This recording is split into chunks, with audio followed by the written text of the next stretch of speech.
అందరూ బావుండాలి. అందులో మనం ఉండాలి. వెల్కమ్ టు మొక్కలు బుజ్జిగాళ్ళు.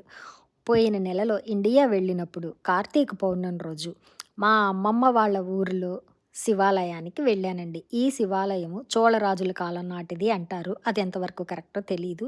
మేము చిన్నప్పుడు కూడా ఫుల్లు ఇసుకతోటి అలా గుడి లోపల కూడా ఇసుక రాలుతూ అట్లుండేది. కానీ తాత వాళ్ళు ఈ గుడిని బాగా డెవలప్ చేయించారండి.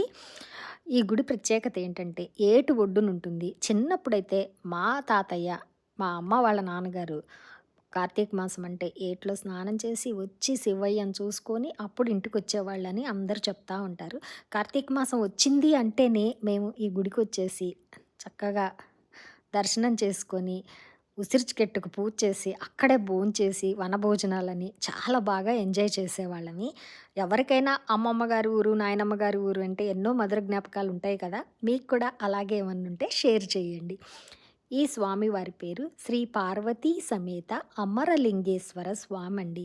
తాత వాళ్ళు డెవలప్ చేయించడం వలన మాకు ఒక ప్రత్యేక ఇది ఏంటంటే, గుడి లోపలికి డైరెక్ట్‌గా వెళ్ళిపోయి స్వామివారిని, అమ్మవారిని ఇద్దరిని చాలా దగ్గర నుంచి చూసే అదృష్టం ఉంది. వీడియో తీయకూడదు అని తెలుసు. ఎవరైనా తీశాను అని తప్పుగా అనుకుంటే క్షమించండి. తీయకూడదు. అయినా మీ అందరికి కూడా దర్శనం చేయిద్దామని చెప్పి తీశాను. మీకు నచ్చితే ఏం చేయాలో తెలుసు కదా! ప్లీజ్ లైక్, షేర్, సబ్స్క్రైబ్ అలాగే గంట కొట్టండి. అప్పుడే నోటిఫికేషన్స్ వస్తాయి. Thank you very much.